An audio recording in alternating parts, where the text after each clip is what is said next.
This is a BushRoot Blade Norse Spike. As you can see, it comes with a nice kydex sheath. The blade is 3 5/8 inches long. The handle is 4 5/8 inches long. The blade thickness is 1/8 of an inch. The blade steel is 80 CRV2. And it is hardened to about 58 to 59 according to the manufacturer. The handle is a material called Tough. It's like a very smooth micarta. Very comfortable.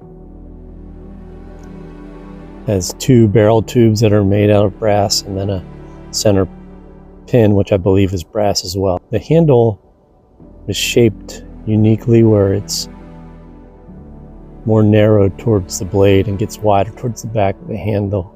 I think the taper is about 1/4 of an inch. Feels good in the hand. I like it. This style of blade is very appealing to me. I don't know why, but it is.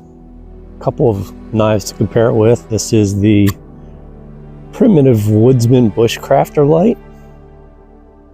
This has a micarta handle. Blade steel on this is the same, 80 CRV2. And then the final knife I'm going to compare it to is a Feared Woods Leshy Pro All-Weather.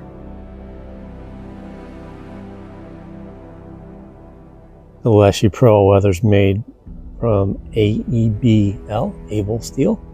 So here's the BushRoot Blade Norse Spike compared to the Primitive Woodsman Bushcrafter light and the Feared Woods Leshy Pro All-Weather.